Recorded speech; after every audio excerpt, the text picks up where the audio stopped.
네, 반갑습니다. 우리는 계속해서 마틴 로이드 존스 목사님의 마태복음 11장 강에서 복음의 핵심이라는 책 내용들을 나누고 있습니다. 지난주는 11절 말씀을 중심으로 해서 레위기 25장, 26장 해서 이제 유토피아 이런 이야기를 했었습니다.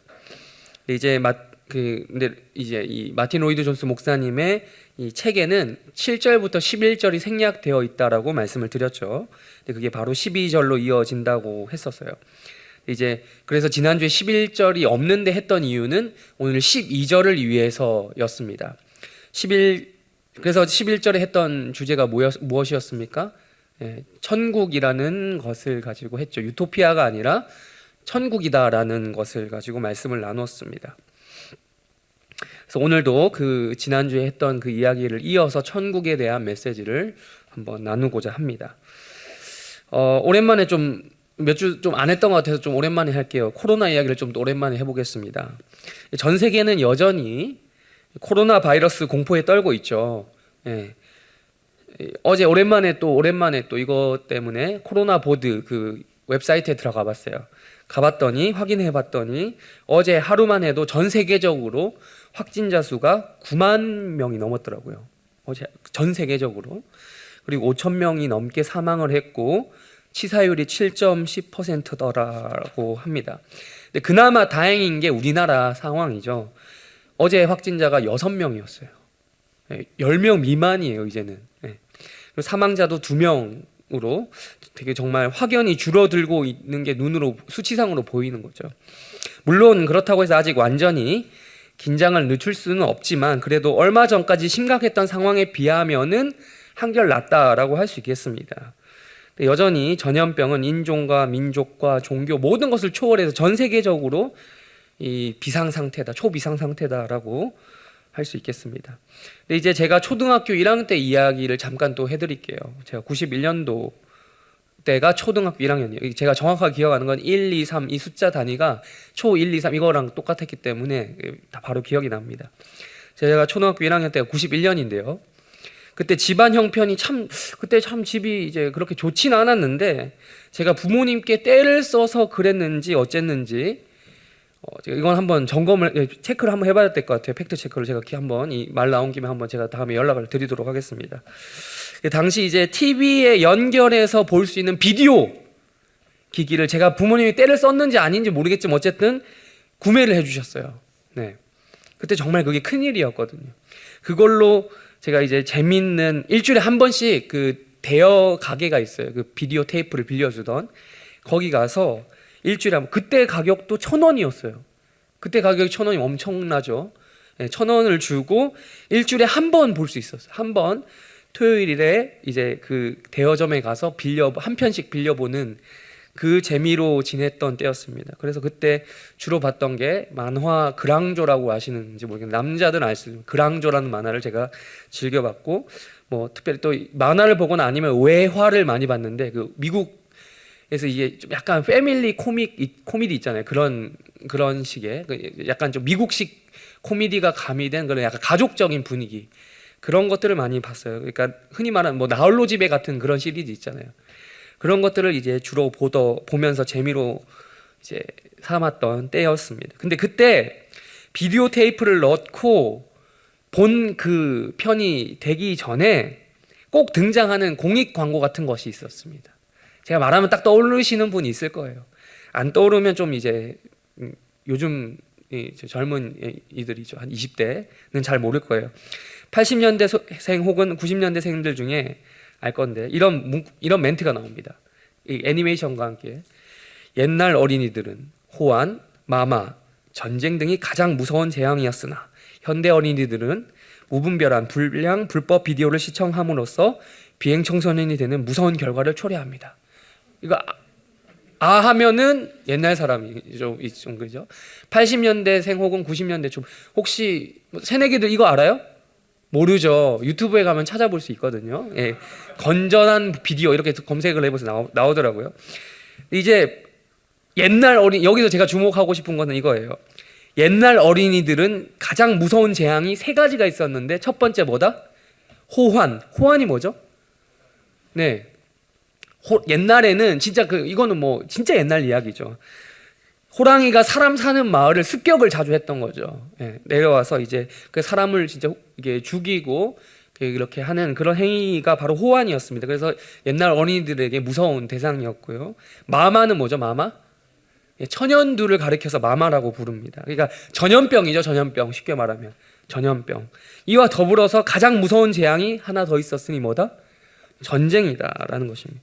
전쟁이 일어날 경우 애들은 말 그대로 이 전쟁 고아가 되는 거예요. 전쟁 고아가 되면 비행 청소년이 될 수 있는 가능성이 매우 높아지는 거죠. 네. 그러니까 최약자의 위치에 있는 것이 바로 그런 거죠. 그러니까 올바른 성장을 기대할 수 없는 상황이죠. 전쟁이 나면. 그러니까 단순히 제가 이 불량 비디오를 보면 안 된다, 나쁜 그런 성인 비디오를 보면 안 된다는 것을 말해주기 위한 공익 광고이긴 했지만, 이 전쟁, 호환, 마마 이 세 가지가 얼마나 인류 사회의 공포스러운 대상인지, 말 그대로 재앙이 무엇인지를 잘 보여주는 예시라고 할 수 있겠습니다. 근데 이제 보면 호환이나 마마 이 두 가지는 인간의 의지가 개입되지 않고서도 당할 수 있는 일이죠. 그렇죠? 근데 하지만 전쟁은 전적으로 누구의 의지에 달려 있습니까? 인간의 의지에 달려 있어요. 인간의 의지가 개입된 재앙이란 말이에요. 전쟁이란 뭡니까? 어렵지 않죠? 어떤 나라가 다른 나라를 이 무력으로 침략하는 사건이 바로 전쟁이죠. 호환, 마마 이런 거는 자연 탓하거나 신을 탓할 수 있겠습니다. 그런데 전쟁이라는 재앙은 결코 외부에서 그 요인을 찾을 수가 없어요. 전적으로 인간 탓이죠. 그래서 인간 집단의 그런 욕심에 따른 그런 집단적인 행동이죠. 그러니까 100% 인재라고 할 수 있겠습니다. 인재. 인간의 역사를 살펴보면, 근데 이제 이게 가끔씩 일어나는 그런 게 아니라, 인간의 역사를 살펴보면 이 전쟁을 빼놓고 말할 수 없을 정도예요. 그래서 이런 말도 있죠. 인간의 역사가 곧 전쟁의 역사다 라고. 네. 크고 작은 전쟁들이 역사 가운데 끊임없이 있어 왔고, 지금 여러분 이 순간도 지구촌 어디에서는 서로 총질하고 있어요. 네. 소규모 전투든 뭐든 간에, 어떤 형태로 뭐 테러든 총격전이든 간에 내전 뭐 이런 것들이 지금도 끊임없이 일어나고 있단 말이에요. 단지 지금은 감사하는 거는 세계적인 규모로 있지 않다는 점에 대해서는 우리가 감사해야 돼요. 근데 이제 특별히 전쟁을 보면 하나의 전쟁의 형태가 있는데, 바로 침략의 형태입니다. 침략전이죠. 주로 침략의 형태로 많이 이루어지죠. 침공하는 거, 침공. 상대의 동의가 있고 나서 이렇게 뭐 서로 우리 싸우자 하는 그런 신사적인 전쟁은 진짜 옛날 이야기예요. 뭐 경고 없이 선전포고도 하지도 않고 그냥 때려 박는 거죠. 일방적인 군사적 공격이 바로 침략입니다. 동의 없이 이루어지는 거. 특별히 우리나라는 이 침략이라는 단어와 동떨어질 수 없는 역사를 가지고 있습니다. 우리나라는 침략 전문가예요. 아니, 말 잘해야 되죠. 침략 당해주기 전문인 나라입니다. 침략을 하는 입장이라면 좀 덜 억울할 텐데, 열강들처럼 세계 그런 열강들처럼 주로 당하는 입장이었어요. 많이 좀 억울한 거죠. 우리나라 침략의 역사, 아니 침략 당함의 역사를 좀 오늘 국사 시간 같이 조금 살펴보려고 합니다. 여러 침략 당함의 역사가 있겠지만 굵직한 사건 위주로 좀 보겠습니다. 우선 삼국시대입니다. 워낙 뭐 삼국시대 하면 고구려 백제신라가 치고받던 시기이긴 했지만, 그래도 외세의 침략이 없었던 건 아니죠. 그 외세의 침략을 한 몸에 받아냈던 우리의 방패, 우리의 큰 형님이 있으니 어디다? 고구려다. 네, 고구려다. 그래서 첫 번째 고구려가 이게 국제적으로 붙었던 전쟁이 있었습니다. 어느 나라와의 전쟁일까요? 다 아실 거예요. 네, 뭐 여러 가지가 있겠지만 뭐 한 나라하고도 좀 붙기도 했고 여러 가지가 있겠죠. 근데 이제 고구려가 수나라와 붙었던 사건, 여러분 잘 아시죠? 수나라 하니까 외우기 쉽잖아요. 어떤 대첩? 예, 살수대. 그러니까 백제와 신라는 가끔씩 출연하는 왜구하고 정도 싸운 정도였다면, 고구려는 이 한반도를 침략하기 위한 그 야욕을 가진 중국과 늘 맞서 싸워야 했습니다. 중국의 왕조들. 그래서 여러분 침략 전쟁이라는 말이 좀 근데 무색할 정도로 이 고구려는 진짜 맞짱을 뜰 수 있는 유일한 국가였어요. 우리 이 한반도에 있었던 여러 나라들 중에. 심지어 이 수나라가 쳐들어올 것 같았어. 누가 봐도 쳐들어올 것 같으니까 당시 고구려의 왕 영양왕이 선빵을 날렸어요. 네, 선빵. 그러니까 이걸 보고 뭐 고구려가 침략을 한 게 아니냐라고 할 수 있겠지만 이미 수나라는 쳐들어올 마음이 있었거든요. 그래서 크게 의미가 없습니다. 이게 수나라를 세운 수나라의 문제, 양견이라는 사람이 있는데 이 사람이 이 대규모 병력을 구성해서 이 고구려를 쳐들어왔는데 실패했어요. 근데 거기서 끝났느냐? 그게 아니라 수나라의 두 번째 그 양견의 아들 누구죠? 수양제, 그 유명한 수양제 이 사람이 좀 약간 패륜이에요. 자기 아버지 죽이고 왕위에 올랐습니다. 어쨌든 뭐 그렇게 이어지는 이 수양제가 이 대규모 병력, 이 사람은 진짜 100만 대군을 이끌고 왔다고 하더라고요. 이제 고구려 원정에 동원이 되었는데 대규모 병력이 여기서 그 유명한 뭐가 나온다? 을지문덕의 살수대첩이 나오더라. 그래서 이 살수대첩에 거의 망할 뻔했는데도 불구하고 양제는 포기하지 않고 두 번 더 왔다가 지 나라가 망하게 됩니다. 자기 나라가. 수나라가 망하죠. 예, 결국 정말 대실패합니다. 근데 이제 여기서 끝난 게 아니라 고구려는 한 차례 더 위기를 맞습니다. 어느 나라? 수나라 다음에 당나라, 그 유명한 당나라. 예, 당나라입니다. 이게 학습 효과가 없는지 아니면 대륙의 자존심이 너무 강했던 건지 모르겠지만 이 수나라를 무너뜨리고 수나라 정권을 무너뜨리고 올랐던 사람이 바로 당나라 고조 이연인데요. 이 고조가 본인은 직접 이 고구려를 쳐들어온 적은 없는데 그 고조의 아들이죠. 당고조 이연의 아들 이세민이라는 사람이 있습니다. 이세민, 당태종, 그 유명한 당태종입니다.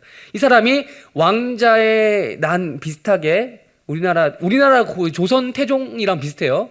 이 당태종 이세민이 다른 왕자들 다 죽이고 자기가 실권을 먹고 결국 아버지 끌어내리고 자기가 또 황제가 됩니다. 그러고 나서 또 고구려를 먹어야겠다라는 생각을 한 거죠. 고구려를 정벌한다는 명목하에 침략하러 옵니다. 그때는 고구려의 실권자가 누구였을까요? 역사 공부하는 시간이에요. 네, 연씨 맞나요? 네, 연개소문 들어보셨죠? 연개소문이 정권을 장악하고 있었습니다. 그때 여러 전투가 있었지만 우리가 영화로도 잘 아는 그 조인성 누구? 조인성 맞죠? 제가 영화 안 봐가지고. 네. 양만춘 무슨 전투? 안시성 전투입니다. 안시성 전투. 그게 영화가 됐죠. 어쨌든 결국 어떻게 됐냐면 서로 싸우고 지치다가 결국 지치게 된 건 고구려였어요. 아무래도 나라가 상대적으로 작다 보니까 싸우고 이러면 이제 이 국력이 딸리게 돼요. 결국 그러다가 나당 연합군에 의해서 멸망하죠. 고구려가 그렇게 침략을 받고 멸망합니다. 이어서 또 침략을 받죠. 신라가 통일을 했지만 또 신라도 침략을 받습니다. 누구에 의해서? 동맹 맺었던 그 나라 누구? 당나라에 의해서 침략을 받죠. 오늘의 적이 내일의 동지고 하여튼 그래요. 매번 바뀌어요. 이게 정치판이고 국제 정세 아니겠습니까? 그러니까 한반도까지 먹으려고 하는 당나라의 야욕이 신라까지 원정군을 보낸 거예요. 그러나 또 이런 침입도 어떻게 했다? 신라가 막았다 하더라라는 것입니다. 넘어가서 고려시대로 넘어가니까 고려시대에도 끊이지 않았습니다. 침략이. 어떤 침략이 있었습니까? 이거는 전쟁이 아니라 진짜 말 그대로 침략을 거의 일방적으로 당했어요. 항쟁이라고도 하죠. 어느 나라의 침략을 받았습니까? 몽골족이죠. 몽골족. 여러분 거의 뭐 역사를 읽어보면 굴욕사예요. 굴욕사. 그만큼 몽골이라는 나라가 엄청난 나라였어요. 근데 생각해보면 징기즈칸 이 몽골족이 유럽이나 이런 쳐들어가서 한 행동을 보면 우리나라는 진짜 당한 게 양반이에요. 양반. 그나마 피해가 덜했다는 생각이 들 정도예요. 그러니까 이 고려는 옛날부터 침입을 많이 받았어요. 여진족, 거란족 이런 식으로 침략을 많이 받았는데 몽골족의 침략에 이르러서는 완전 엄청나게 이제 굴욕적으로 그걸 당했던 거죠. 결국은 이제 그 몽골족이 원나라를 세우고 원나라라고 이름을 바꿨죠. 중국을 먹으면서 원나라에 의해서 이제 부마국이 됩니다. 부마가 뭐죠? 사위가 되는 거예요. 공식적으로 사위국이 됩니다. 그래서 그 원나라 황제의 딸이 항상 누구의 어떻게 되죠? 고려 왕의 아내가 되는 공주. 들어보셨나요? 노국공주 이런 거 들어보셨습니까? 예, 들어보셨으리라 생각을 합니다. 그래서 아무튼 그런 일들이 생겨납니다. 또 뭐 영어로 치면 이 영화는 얘기하지 않겠습니다. 자, 네. 네.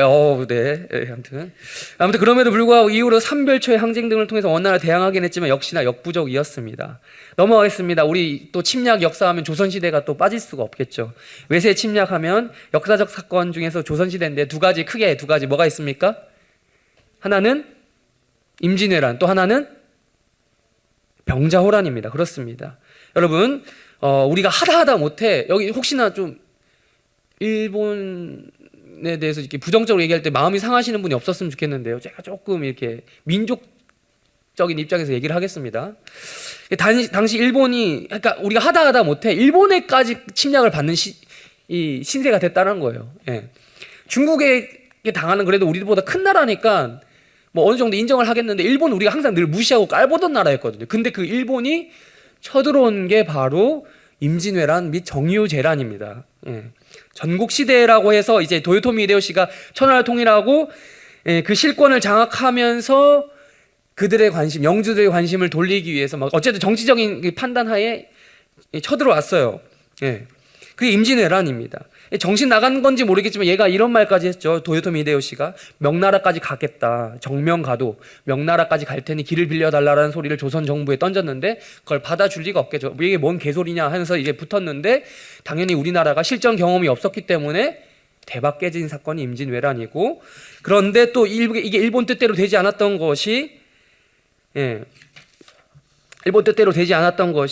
조선 정부가 쉽게 항복할 줄 알았는데 그게 아니라 한양을 탈출해버려서 선조가 한양을 버리고 도망갈 줄 몰랐는데 그렇게 돼가지고 예상외로 전쟁이 길어졌고, 또한 이순신 장군이라는 그 정말 영웅이 등장해서 정말 대활약을 하고 또 전국적으로 의용군도 일어나고 명나라도 참전하고 이런 식으로 해서 이게 임진왜란이 이제 거의 뭐 이렇게 일본이 스스로 물러나면서 도요토미 히데요시가 죽고 이렇게 마무리됩니다. 그러고 나서 또 일어났던 게 병자호란이죠. 또 침략을 받습니다. 이게 시기적으로 크게 차이가 안 나요. 선조 다음에 누굽니까? 왕. 영화로도 나왔죠? 여러분 이거 요즘에 안 해요? 태정, 태세, 문다세 이거 안 해옵니까? 예. 임명선, 그 다음에 광인이죠. 광해군, 그 다음에 인조입니다. 인조가 반정을 하고 올라섰는데 반정을 했으면 좀 제대로 하지, 반정을 했으면 좀 똑바로 하든가 하지, 이제 이 굴욕적인 일을 겪죠. 그게 바로 병자호란이고 삼전도의 치욕 이런 것들을 당하게 됩니다. 어쨌든 뭐 이런 일이 있었고, 조선 말기에는 뭐 대놓고 이제 이 나라 저 나라에게 이제 침략을 받는 거예요. 일본의 그런 배들이 들어와서, 미국의 배가 들어와서 제너럴 쇼모노 사건, 뭐 신미양요, 프랑스 병인양요, 뭐 등 사건, 제국주의 열강들에게 이제 대놓고 당합니다. 굴욕을 당하는 거죠. 황당한 것은 침략 아닌 침략을 당한 사건이 또 생기는데요. 그게 뭐냐면 러일 전쟁, 청일 전쟁입니다. 이게 우리나라가 침략을 당한 건 아닌데 우리나라에서 전쟁을 했어요. 그래서 우리나라의 피해가 막심했어요. 우리나라 땅에서 지들끼리 싸운 거죠. 왜? 우리나라 먹겠다고. 결국 이 전쟁에서 2연승한 일본이 우리나라를 진짜 침략했고, 이게 바로 국권 침탈당한 사건 일제강점기입니다. 일본 총독에 의해서 직접 통치를 받던 왕이나 뭐 어떤 통치자를 세울 수 없었던 그런 역사가 바로 이런 시기였습니다. 그렇게 약 35년간의 일제 통치가 끝나게 됩니다. 그것도 우리 자주독립이라고 하기도 좀 민망한 게 2차 세계대전 때문에 그렇게 됐죠. 2차 세계대전 때문에. 2차 세계대전이 끝나고 일본이 항복하면서 우리나라도 이제 해방이 됩니다. 근데 여기서 침략을 한 번 더 당합니다. 정치적인 침략이죠. 한반도가 딱 절반으로 나뉜 것입니다. 38선 딱 그어서 기준으로 북쪽은 소련 군정이, 남쪽은 미군 군정이 신탁 통치를 합니다. 열강에 의해서 남과 북으로 나뉘게 된 것입니다. 그래서 남과 북은 각각 이제 이 과정을 거쳐서 남쪽은 이승만 정권, 북쪽은 김일성 정권이 들어섭니다. 그러다가 또 침략이 있습니다. 이번에 민족끼리 침략입니다. 뭡니까? 1950년 6월 25일 동족상잔의 비극, 6.25 전쟁, 한국 전쟁입니다. 북한의 남한 침략입니다. 우리는 그렇게 알고 배우고 있습니다. 여기서 퀴즈 하나 내겠습니다. 황당할 수도 있는데요, 많이 틀리는 문제입니다. 자, 6.25 한국 전쟁은 남침입니까, 북침입니까? 확실해요? 확실해요? 남침 확실합니까? 왜요? 남쪽이 쳐들어갔는데 남쪽이 쳐들어갔다고요? 왜 근데 남침이라고 부를까요? 근데 의외로 역사의식이 잘 되어 있네요. 네, 국어 실력이 잘 되었다라고 해야 될까요? 이제 우리 대부분 이쪽에서 태어나고 자란 우리 청년들은 그렇게 알 거예요. 역사의식이 없지 않는 이상 북한이 남한을 침략했다 라는 것은 다들 잘 알 거예요. 그러나 그것을 남침으로 이야기해야 되는지 북침으로 이야기했는지 잘 몰라요. 정답은 아까 여러분 대부분 말씀하셨지만 남침입니다. 북한이 남한을 침략했다라고 해서 남침입니다. 네. 남한이 북한을 침략했다고 하는 거는 북한 정부의 입장이죠. 그러니까 이 사고 구조 속에서 북한이 우리를 침략했었지, 그러니까 북침일 거야 라고 해버리면 곤란한 거죠. 네.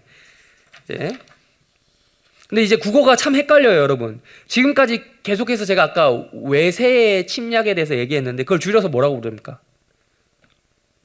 외세의 침략 줄여서 외침이라고 하죠. 예. 정확히 말하자면 외세가 우리나라를 침략했습니다.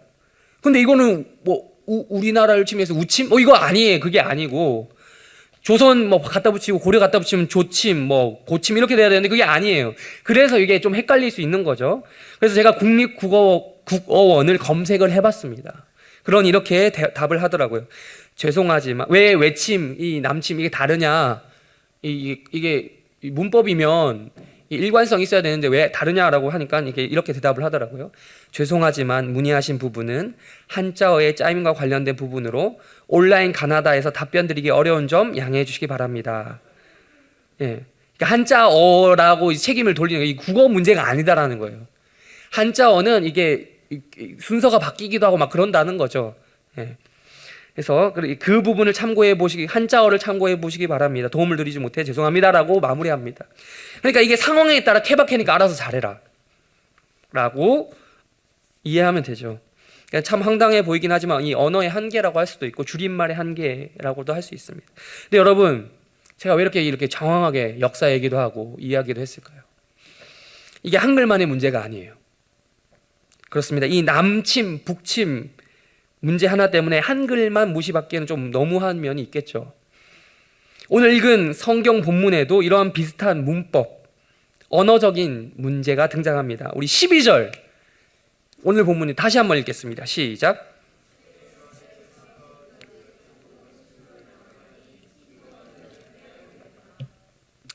제가 배경 설명을 이 마태복음 11장 하면서 배경 설명 너무 자주 했는데 그래도 굳이 않고 곧바로 들어가고 싶지만 잠깐 문맥을 잡기 위해서 11절을 한번 보겠습니다. 우리 11절 한번 찾아서 읽어볼까요? 11절 시작. 너희에게 말하노니 여자가 낳은 자 중 세례 요한보다 크니가 일어나며 그러나 천국에서는, 우리 지난주 11절 했습니다. 예수님께서 이렇게 말씀하셨죠. 지구상에서 만큼은 세례 요한보다 큰 사람이 없다. 그만큼 탁월하고 훌륭한 사람이 이 지구 최강이라는 거예요. 네, 칭찬해 주셨죠. 근데 이내 곧 말씀하시기를 칭찬해서 끝나는 게 아니라 약간 이게 칭찬인지 아닌지 약간 의아해요. 근데 이제 천국이라면 이야기가 다르다는 거예요. 천국이라고 한다면, 천국에서 최고로 작은 자라고 한다면 그 사람이 이 땅에서 살고 있는 세례 요한보다는 크다라고 말씀을 하셨죠. 그만큼 천국이 얼마나 크고 위대한 곳인가를 설명해 주신 겁니다. 이 땅에서 아무리 날고 긴다고 하더라도, 이 땅 지구에서 최고라고 하더라도 그 천국의 영광에 비하면 아무것도 아니다라는 것을 설명해 주시는 것 같아요. 여러분, 배고프고 가난한 사람에게 뜨끈한 라면 한 그릇 어떻습니까? 최고의 만찬 아니겠습니까? 그러나 현재 배고프다 하더라도 곧 있을 최상급 호텔에서 열리는 결혼식에 가는 사람 생각해 보십시오. 그 사람에게 라면 어떻습니까? 거들떠 보지도 않을 그런 것입니다. 이 땅의 영광이 아무리 크더라 하더라도 곧 다가올 천국의 영광에 비하면 아무것도 아니다라는 것이 이게 예수님의 강조인 거죠. 네. 그래서 이어지는 말씀이 오늘 아까 읽었던 12절 말씀인데요. 12절 말씀에 보면 이런 말씀이 나옵니다. 세례 요한의 때부터 지금까지 천국은 뭐를 당한다? 침노를 당한다. 세례 요한 때부터 시작되는 뭔가가 있는데 그것이 바로 천국이다. 세례 요한 때부터 지금 예수님의 사역, 예수님의 때까지 일어나고 있는 일이 바로 천국이 침노를 당하는 일이다. 여러분, 여기서 근데 아까 말씀드렸던 문법적인 문제, 언어적인 문제가 등장합니다. 여러분 잘 들으셔야 돼요. 지금부터. 아까 역사 얘기는 대충 들으셔도 이건 조금 주의 깊게 들으셔야 됩니다. 아니면 헷갈려요. 침노를 당한다는 말은 좀 어려운 말이에요. 한글로도 좀 어려워요. 그래서 영어 성경으로 보면 조금 쉬운데, 자, ESV 버전으로 보면 suffered violence라고 나와 있습니다. 뭐 그대로 번역을 하면 폭력을 당하다예요. 수동태죠, 수동태. 폭력을 당하다 혹은 침략을 당하다로 해석을 할 수 있습니다. 세례 요한의 때부터 시작해서 그렇게 위대하고 놀라운 일이 일어나는데 그게 뭐다? 천국이라는 위대한 그 나라가 침략을 당한다라는 거예요. 근데 누구에 의해서라고 나옵니까 지금 뒤에? 침노하는 자에 의해서. 그러니까 침략하는 자에 의해서. 당연하죠, 여러분. 당연한 말이에요. 침략을 당하는데 침략을 하는 사람이 있겠죠. 그렇지 않겠어요? 침략을 하는 사람이 있으니까 침략을 당하죠. 폭력을 휘두르는 사람이 있으니까 폭력을 당하죠. 폭력을 당하는 대상이 있는 거죠. 폭력을 휘두르는 가해자가 있으니까 피해자도 있는 거죠. 예. 피해자가 있으면 가해자도 있는 거고, 둘 중 하나가 있고 이럴 수는 없는 거죠. 근데 여기서 바로 해석 문제가 생깁니다. 이 두 단어 때문에. 침노를 당하다, 침략을 당하다, 똑같은 말이에요. 폭력을 당하다로 사용된 이 동사가 헬라어로 하면 비아제타이라는 말이에요. 1번 비아제타이, 2번 침노하는 자들 뒤에 사용된 명사예요. 명사는 헬라어로 비아스타이입니다. 똑같은 이 단어에서 파생이 돼. 비아 비슷하잖아요. 비아조라는 똑같은 동사에서 파생된 단어예요. 폭력을 행하다, 침략하다라는 동사 원형으로부터 파생된 말인데 이 두 단어 때문에 해석상의 심각한 논쟁이 유발되어서 2000년 교회 역사 가운데 지금도 싸우고 있어요. 어떻게 해석해야 되는지. 여기서 쟁점은 크게 두 가지입니다. 두 가지. 첫 번째, 1번에서 말했던 비아제타이. 첫 번째, 이 비아제타이를 능동태로 해석할 것이냐, 수동태로 해석할 것이냐. 우리 성경은 뭐라고 해석하고 있다고요? 수동태. 2번, 두 번째, 비아스타이. 그럼 비아스타이가 누구를 말하는 건데? 라는 문제입니다. 이 두 가지가 크게 쟁점입니다. 이 비아제타이를 능동태로 해석을 하면 어떻게 되죠? 폭력을 당하는 게 아니라, 침략을 당하는 게 아니라 뭐죠? 어떻게 됩니까? 능동태가 되면? 여러분 수동태, 능동태 배우셨죠? 네. 저도 문법에는 되게 약한데요. 이건 알아요. 네. 당한다가 아니라 거꾸로가 되죠. 폭력을 행사하는 거죠. 폭력을 하는 거죠. 가하는 거죠. 침략을 하는 거죠. 그렇게 됩니다. 근데 수동태로 해석하게 되면 아까 우리 한글 성경에서 봤듯이 침노를 당한다, 침략을 당한다, 폭력을 당한다가 됩니다. 그러니까 여러분 이게 수동태로 해석하느냐 능동태로 해석하느냐에 따라서 북침인지 남침인지 이런 문제가 생기는 거예요. 천국이 침략을 당하는 곳입니까? 아니면 침략을 하는 곳입니까? 요거. 비아스타이에 대한 문제도 있다고 그랬죠. 침노하는 자, 얘네들이 누구냐는 거예요. 폭력을 행사하는 자가 누구냐라는 거예요. 첫 번째, 이 말씀을 듣고 있는 제자들입니까? 아니면 지금 세례 요한과 예수님을 핍박하고 있는 그런 유대인들입니까? 핍박하게 될 유대인들입니까? 제가 진짜 있잖아요. 이 문제를 풀고 싶어서 정말 많은 책들을 찾아보고 읽고 했는데 솔직히 말하면 지금까지도 이거 하나가 100% 정답이다 라고 말씀을 못 드리겠습니다. 물론 지금 오늘은 한 가지 결론을 이끌어내긴 할 건데 그렇게 단정적으로 말을 못 하겠어요. 다 알고 있는데도 우리가 북침인지 남침인지 가끔 헷갈릴 때가 있거든요. 그런 느낌인 거예요. 천국을 침략한 존재가 누군지, 천국이 침략을 당한다는 건지 침략을 한다는 건 좀 헷갈린다는 거죠. 그래서 이 두 단어, 비아제타의 죄송합니다. 비아제타의 비아스타의 이 두 가지 단어의 조합 때문에 12절에 대한 총 4가지 해석의 경우의 수가 생기는 거거든요. 제가 보기를 내어드리겠습니다. 리스닝 테스트예요. 잘 기억하세요.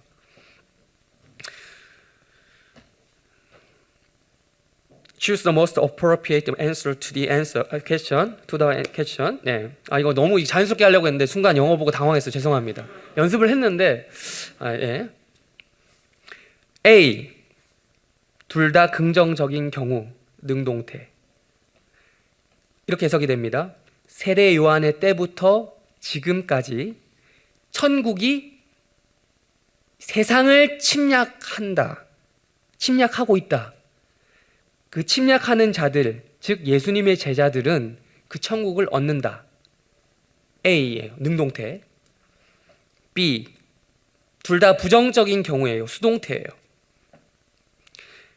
세례 요한의 때부터 지금까지 천국은 침략을 당한다. 근데 침략하는 그러니까 폭력을 행사하는 유대인들은 그 천국을 약탈하려고 한다. C. 부정적, 긍정적 두 가지가 혼용된 경우, 수동태입니다. 세례 요한의 때부터 지금까지 천국은 침략을 당하는데, 폭력을 당하고 있는데 침략하는 자, 즉 예수님의 제자들은 천국을 얻게 된다. D. 긍정적, 부정적 이 조합이에요. 능동태입니다. 이것도 A와 똑같이 A, D가 이 능동태입니다. D. 세례 요한의 때부터 지금까지 천국이 이 세상을 침략하지만 천국이 침략하지만 도리어 유대인들이 그 천국을 빼앗아 간다. 예요. 어렵죠? 어렵지 않아요? 저 이거 15년 연구했는데도 잘 모르겠다니까요. 여러분 모르는 게 당연합니다. 이거 만약에 여러분 한 번 듣고 이해해버리면 15년 연구한 제가 바보가 되는 거예요. 예. 그런 분은 이제 신학 유망주. 예. 제가 머쓱하니까 여러분 이제 신학 유망주니까 적극 신학 하시는 걸 고려해 보시고. 여기서 여러분 두 가지는 제가 답에서 좀 제외하려고요. 일종의 아까 영어 얘기를 했지만 리스닝 테스트를 할 때 빨리빨리 넘어가잖아요. 그 앞에 다 기억 안 나거든요. 그래서 여러분 학원 가면 가르쳐줘요. 무슨 법? 답을 고르기 위해서는 어떤 작업부터 해야 돼요? 아닌 것부터 지워 나가야 되거든요. 소거법이라고 하죠. 제거법 하죠. 예. 영어 문제 풀 때도 그렇게 하는데 이제 우리도 여기도 이제 그래야 찍어도 2개 중에 찍어도 찍을 확률이 높죠. 그래서 먼저 지우고 싶은 것이 바로 A, D입니다. 둘의 공통점이 뭐였죠? 둘의 공통점 능동태라는 것이에요. 능동태. 자, A 다시 한번 말씀드릴게요.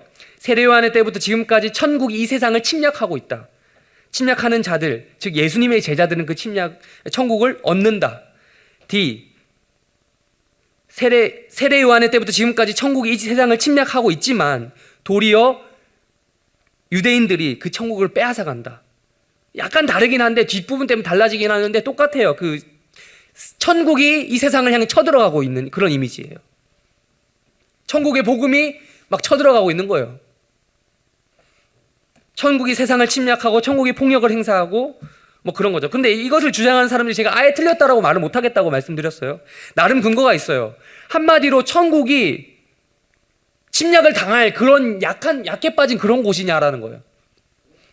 전능하신 하나님께서 그 자신의 절대적인 주권이 있잖아요. 그런 천국은 본질적으로 그 어느 누구에게도 공격당할 수 없다는 이론에 기초하고 있거든요. 생각해보면 그럴듯하지 않아요, 여러분? 여러분, 세례 요한이 헤롯에게 공격을 당하고 있지만 천국은 공격당하고 있지 않잖아요. 오히려 천국은 세례 요한이 고난당해서 더욱 강하게 세상을 향해 침략해 들어가고 있다라는 거죠. 예. 또한 예수님도 마찬가지로 유대인들에게 의해서 공격을 당하시지만 십자가에서 그래서 죽으셨지만 하나님이 다스리는 천국은 세상의 그런 공격에 의해 침략당하지 않잖아요. 오히려 천국이 세상을 향해 공격하고 있다, 침략하고 있다라는 입장입니다. 그래서 이 사람들은 이걸 주장하는 사람들은 어떻게 이야기하냐면 대부분의 한글 번역 성경에 나오는 그리고 영어 성경 번역이 택하고 있는 그 수동태 침노를 당한다, 이건 아니야, 오역이야 라고 이야기를 해요. 그러나 저는 제가 공부해 본 결과 이 논지를 지지하지는 않게 되었습니다. 정말 멋있는 해석이긴 하죠. 매력적이긴 해요. 천국이 너무 놀라워. 나같이 무가치한, 약간 나같이 좀 이렇게 연약한 자보다 천국이 좀 찾아와 줬으면 좋겠어요. 뭐 이게 어떻게 보면 구원론적으로 우리가 은혜로 구원받았다, 이거가 맞아 떨어져 가지고 그게 맞는 것처럼 보인다니까요. 멋있는 해석. 그런데 있잖아요, 그래서 제가 한때 이 멋있는 해석, 매력적인 해석, 제가 한때 푹 빠졌던 해석이긴 하지만 제가 다시 한번 연구해 본 결과 AD를 포기하기로 했습니다. 능동태 해석을 따른 AD 이 경우의 수는 정말 그럴듯해 보이긴 하는데 사실 이 성경의 문맥을 고려하지 않는 지나친 천국 중심적인 해석이에요. 잠깐 문맥을 다시 한 번만 볼까요? 우리 때까지 계속해서 세례 요한이 어디 있죠? 세례 요한의 위치가 어디입니까? 세례 요한의 위치, 감옥 안이란 말이에요. 감옥에 붙잡혀 있었단 말이에요. 헤롯에 의해서, 세상의 권력에 의해서. 지금 예수님은 세례 요한의 제자들에 의해서 지금 메시아 되심까지도 의심받았단 말이에요. 사람들이 볼 때요, 이런 거죠. 제3자가 보면 어때요? 지금 같은 편끼리 쟤네들 뭐 하는 거야? 같은 편끼리 디스하는 거야? 여러분, 내 편이 되어야 주어야 할 사람이 내 편이 되어줄게 하지 않고 남의 편이 되는 거예요. 같은 편인 줄 알았던 사람조차 믿을 수 없는 그런 매우 어려운 상황인 거죠. 그런 가운데 예수님께서 지금 세례 요한이 그랬던 자기를 디스하는 것처럼 얘기를 하긴 했지만 도리어 같이 이게 맞대응하지 않고 세례 요한을 띄워주는, 이 세상에서 가장 탁월한 사람이야, 이렇게 띄워준 거죠. 그러면서 천국이 더 위대한 곳이야, 이걸 연결해서 이야기하셨고요. 그렇다면 그런 엄청난 천국이 어떤 상태라는 겁니까? 위기라는 겁니다. 위기. 어떤 위기? 세례 요한 때부터 지금 본격적으로 예수님을 외고하면서 선포된 그 천국이 지금 침략을 받고 있다. 물론 AD에서 말하는 것처럼 천국이 실제적으로 진짜 지금 저기 천국 있잖아요. 지금 여러분 그리시는 그 천국이 실제로 막 공격을 받거나 막 이런 이미지 있잖아요.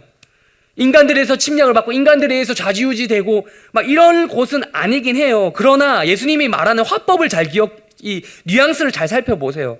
이 땅 가운데 시작된 천국 복음, 그 복음을 선포하기 시작했던 세례 요한, 그리고 예수 그리스도, 그분이 둘이가 지금 같은 편인데 박해를 받고 있잖아요. 반대를 받고 있잖아요. 침략을 당하고 있고 폭력을 당하고 있잖아요. 그러니까 지금 실제로 죽어서 가는 우리의 천국은 침략을 당할 수 없어요. 맞아요. 누구도 건드리지 못해요. 하늘나라는 진동치 못한다고 또 성경에 나와 있죠. 근데 이 땅에 임한 천국 복음, 그러니까 그 복음을 전하는 세례 요한과 예수 그리스도가 침략을 당하고 있다는 것을 예수님이 지금 은유적으로 이야기하시는 거예요. 비유적으로. 그러니까 폭력을 당하고 있으니 그게 곧 내가 당하고 있고 세례 요한도 당하고 있으니 그게 곧 천국이 침략을 당하고 있다라는 말입니다.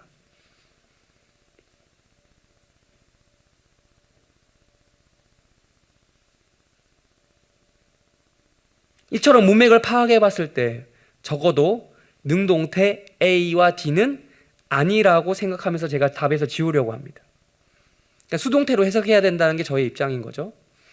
그렇다면 제가 봤던 책, 계속 얘기하는 책 복음의 핵심에서 나온 로이드 존스 목사님이 선택하신 해석은 몇 번일까요? A, B, C, D. 자, A, D는 아닙니다. 저 뭐죠? 자, C가 뭔지 알고 대답하시는 건가요? 네, 두 개 중에 찍어서 맞추셨어요. 여러분 찍기를 잘하시네요. C입니다. 로이드 존스 목사님.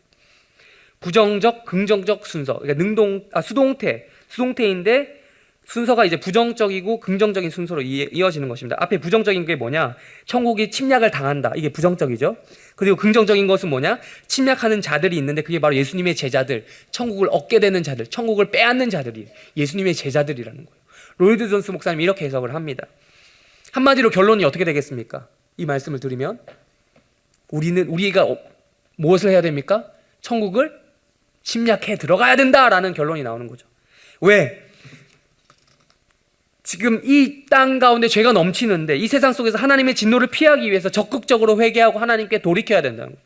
즉 복음의 긴급함을 가지고 긴급성을 가지고 적극적으로 천국으로 들어가야 된다. 긴급성을 가지고 복음을 믿어야 된다. 그래야 우리가 천국을 얻을 수 있다. 라는 것이 로이드 존스 목사님의 견해입니다. 결론은 침노하는 자가 되라. 침략하는 자가 되라. 입니다. 좀 거칠게 번역하면 천국을 향해 폭력을 행사할 수 있어야 된다. 이런 식으로. 이에 병행하는 본문이 누가복음 16장 16절인데요. 우리 한번 찾아볼까요? 누가복음 16장 16절.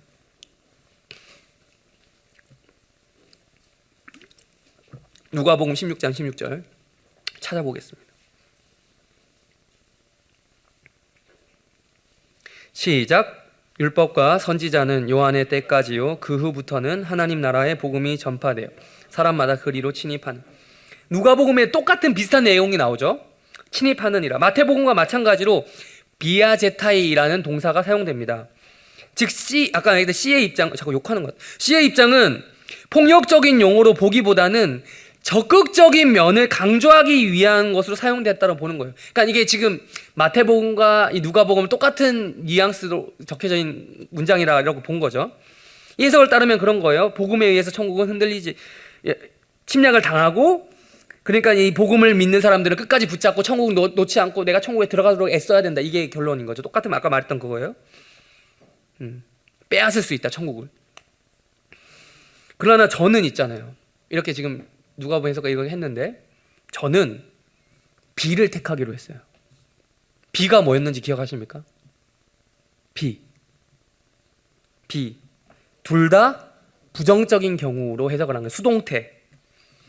말씀드릴게요. 다시. 세례 요한의 때부터 지금까지 천국은 침략을 당한다. 폭력을 당한다.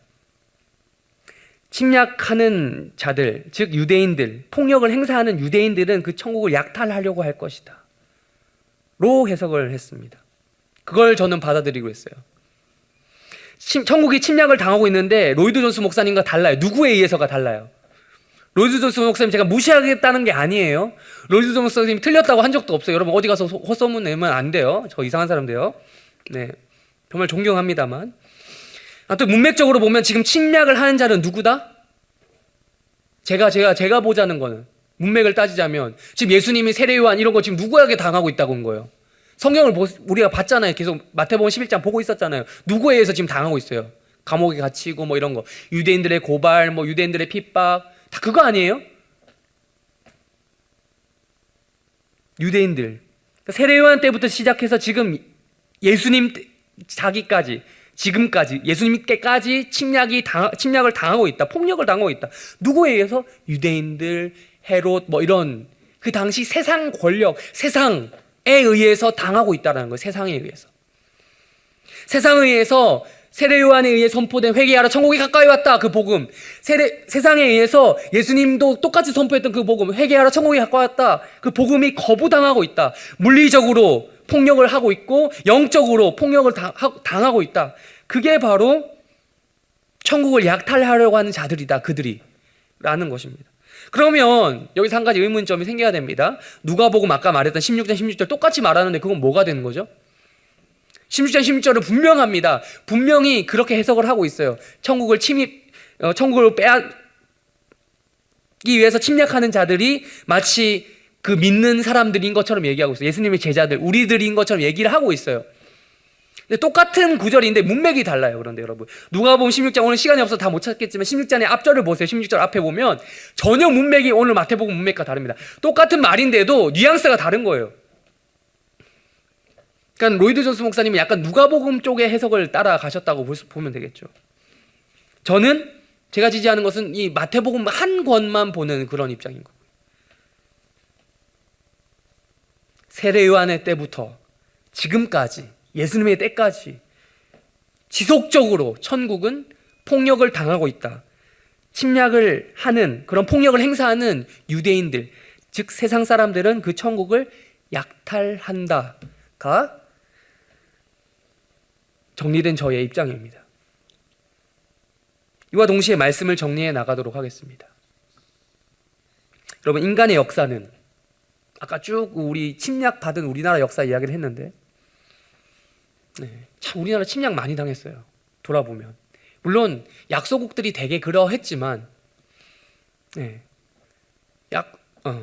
정말 이런 역사 의식이 있는 나라들, 그래도 좀 교육 수준이 있는 나라들 중에서 우리나라만큼 이런 역사를 가진 나라가 몇이나 될까 생각을 해보게 되더라고요.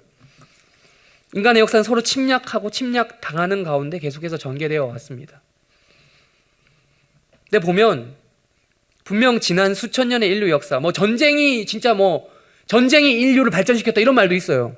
전쟁 때문에 여러 기술들이 발견되기도 하고, 의학도, 여러분 심지어 의학도 그것 때문에 발전한 거 아시죠?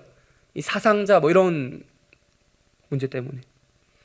그러니까 분명히 수천 년의 인류의 역사를 되돌아보면 분명 인류는 발전해오고 있기는 합니다. 한 것 같아요. 과학기술과 의학기술은 날로 발전해서 우리들의 삶을 더 편하게 그리고 안락하게 만들어 주었습니다. 첨단 기술이 우리 삶에 많은 영향을 미치죠. 여러분, 영화 또 얘기 잠깐 하겠는데 백투더퓨처 아십니까? 여러분, 안 보신 분들은 정말 이 타임슬립의 원조격 영화예요.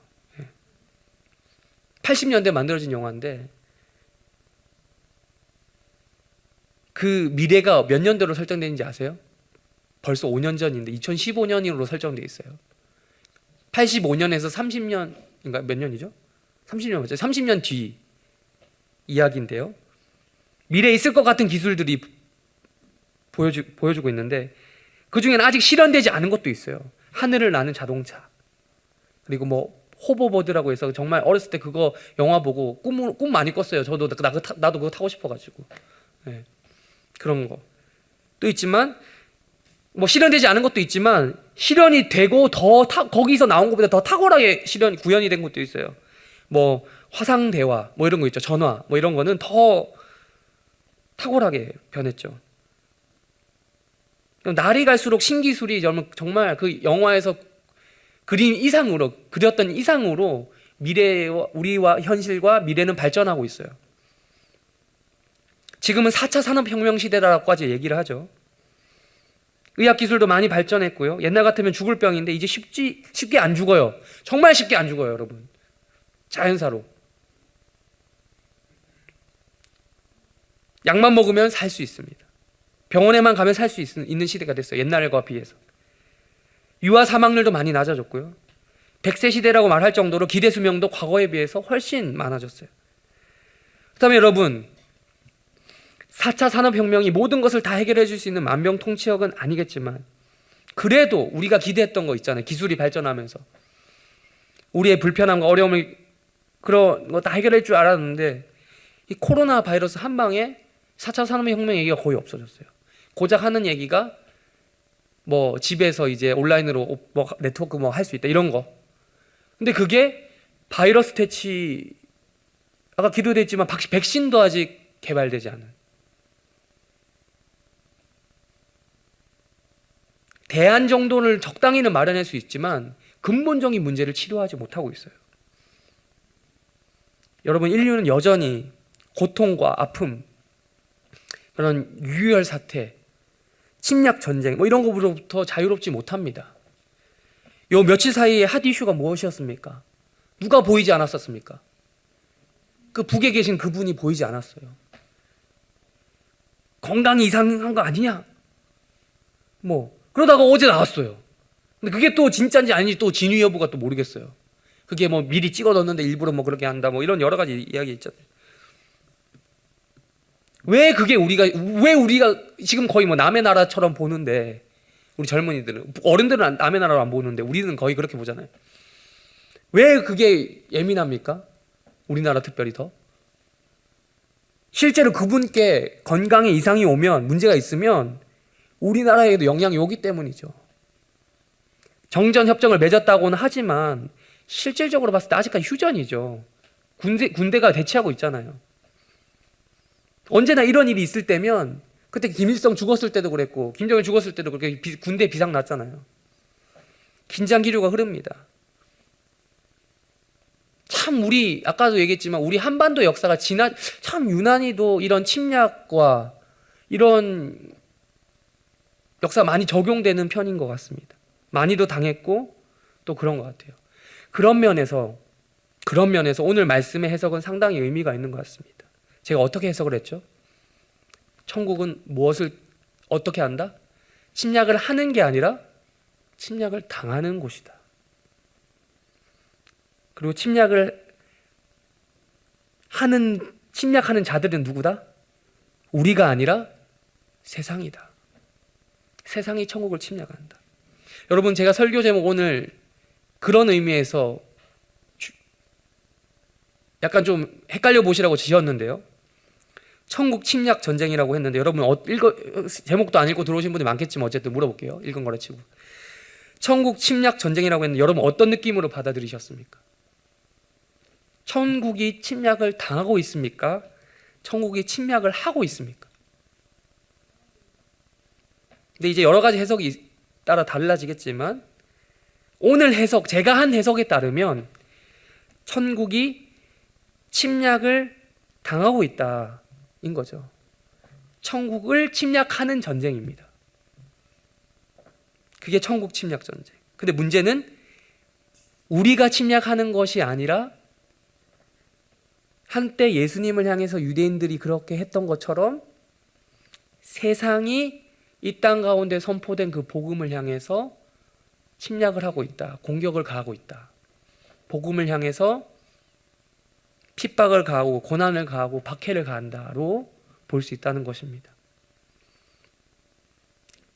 그렇습니다. 우리는 이 땅에 살면서 세상에 의해서 기독교인이라는 이유 하나만으로 이런 경험을 많이 합니다.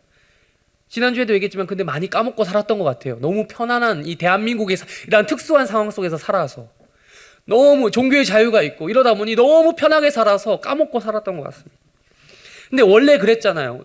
옛날부터 복음을 믿는다는 이유 하나만으로 차별을 받았던 것이 기독교인입니다. 기독교 신앙을 가졌다는 이유 하나만으로 이상한 사람 취급받던 것이 기독교인입니다. 그런데 제가 아까 이걸과 그 우리나라 침략 역사를 연결시켰던 거면서 제가 대한민국 국민으로서 감사한 부분이 이거예요. 우리는 어차피 침략받는데 익숙한 사람이라는 거. 침략자의 입장이 되어본 적이 없었다라는 것. 침략 당하는 사람의 입장이라는 것. 그래서 여러분, 선교사들이 미국이나 영국이나 이런 그 제국주의 시절에 있었던 선교사들이 그렇게 선교하기 힘들었다는 거 아닙니까? 왜 그렇습니까? 군대가 함께 들어가서 군대는 조직 하여튼 군대는 그들을 하는데 선교사들 이렇게 하니까 헷갈리는 거예요. 서양인들 싫다는 거예요. 근데 우리는 그런 입장이 아니었다.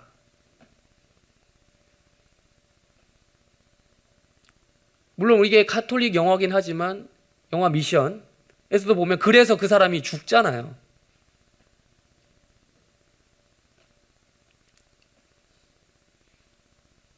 침략자 입장이 아니라 침략 당하는 사람의 입장이라는 것.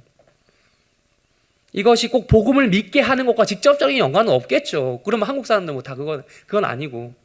그래도 육체적인 조건이긴 하지만 이 한반도 땅의 출신인 사람으로서 또한 기독교인으로서 이 두 가지 조건을 만족하는 사람으로서 감사하다는 거예요. 늘 하던 대로 침략을 당하면 되니까.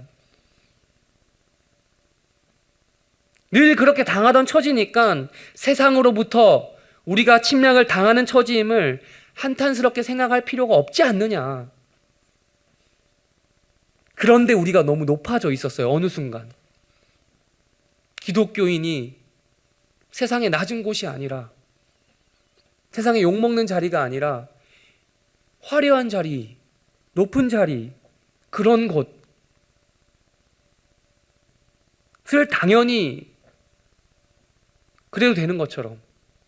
높은 자리가 좀 잘못됐다는 게 아닌 거 아시죠? 네.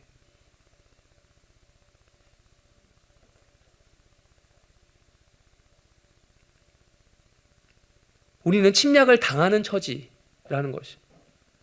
그렇다면 여러분, 우리는 폭력을 당하기만 하는, 침략을 당하기만 하는 그런 비참한 말로로 끝나는 그런 사람들입니까?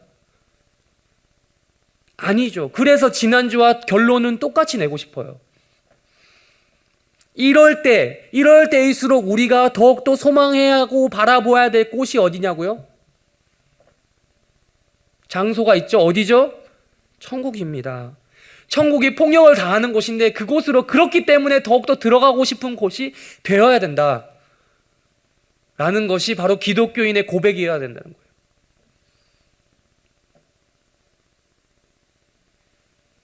지난주와 똑같이 여쭤봅니다. 정말 천국, 이런 천국 가고 싶으십니까? 지난주는 유토피아라고 했는데 이번에는 이런 천국, 폭력을 당하는 천국 가고 싶으십니까? 삶의 현장 어떠십니까? 요즘 좀 나아지셨어요, 조금? 과거보다? 코로나 좀, 인생 어떻습니까? 인생 쉽습니까? 세상이 힘들지 않습니까? 현실의 벽이 어떻습니까? 다른 사람은 몰라도 있잖아요. 이런 질문 앞에 몰라, 답 없어, 뭐냐, 생각 안 할래. 아예 몰라, 난 이렇게 할 거. 이렇게 이야기한다 하더라도 우리 기독 청년들은 궁극적인 소망을 이런 현실 속에서 어디다 두고 살아야 되냐고요. 우리가 바라봐야 될 곳은 어디냐고요.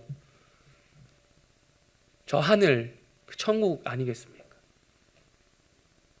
침노를 당하는 천국, 침략을 당하는 천국, 핍박을 당하고 박해를 당하는, 폭력을 당하는 천국, 우리가 그곳이 갈 곳이에요.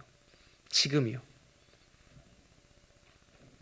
근데 지금 당장은 아무런 매력 포인트가 없겠죠. 그렇지만 그렇게 가다 보면 있잖아요. 우리 주님, 우리 그리스도와 함께 폭력을 당하면서 함께 지내다 보면 어느 순간 그곳이 없을 때가 올 거예요. 네. 그게 약속하는 거죠. 복음이 약속하는 거죠. 박해, 침략, 핍박 이런 것이 사라진 곳이 올 것이다. 폭력은 죽음과 연결되는 거죠. 그런데 죽음이라는 건 생명과 완전 반대되는 개념인데 그 폭력이 끝나는 지점이 있는데 그게 바로 천국의 완성이 될 때가 있다라는 것입니다. 천국의 시작은 박해로, 폭력으로부터 시작되는데 완성될 그때는 이 폭력이 없는, 사라진 그런 곳, 나의 주님, 나의 하나님이 계신 그곳이 그런 곳이다. 여러분, 우리 지난주처럼 다시 한번 이러한 천국 꿈꾸어 보시지 않겠습니까? 하나님 계신 곳이 천국이라고 했지 다른 곳이 있는 곳이 천국이라고 하지 않았습니다. 폭력을 당할 수도 있고 당하지 않을 수도 있고, 어쨌든 하나님만 계시면 그곳은 천국입니다. 여러분, 우리 모두 이 천국을 어디서부터 실행해 나가야겠습니까? 바로 이곳, 우리의 신앙생활 시작되는 교회이며 여러분 자신입니다. 우리 모두 교회로부터, 이 예배로부터 시작된 천국을 삶에서 누리시기를 바랍니다. 네, 그리고 그 삶의 현장으로 그 천국 소망을 가지고 나가시길 바랍니다.